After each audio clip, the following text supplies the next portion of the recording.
ভাই, বৃষ্টি বাদল যার টাকা আছে সে মনে করেন কি কাঠ ঢুকাইতেছে, টাকা তুলতেছে, বা মানে শহরে যাইতে না পারলে অনলাইনে বিরিয়ানি আনতেছে, কাপড় চোপড় আনতেছে, খাইতেছে। তারা বৃষ্টি হইলেও কিছু না, গরম হইলেও কিছু না, তারা এসি আছে। আমাদের তো টাকা ঢুকে নাই। আমি এই যে দোকানে যা নাস্তা বাকি খেলাম কিন্তু বৃষ্টির আবার সময় আছে, সব সময় বৃষ্টি মানুষ সহ্য করতে পারে না।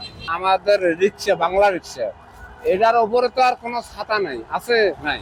মানে যখন ঠান্ডা লাগে তখন কুকুরও তো মানে লেন্স গোটিয়া অনেক সময় দোকানের তলে ঠান্ডায়, আমরা ওই রকম। দেখেন আপনি, একটা পশু পাখিও গাছ বৃষ্টি পড়লে কিন্তু কি ও লেন্স গোটে দৌড় মারে। আর আমরা আমরা তো মানুষ, আমরা তো মম সিস্টেম জিনিস, আমাদের চিমটা দিলে আমরা শেষ।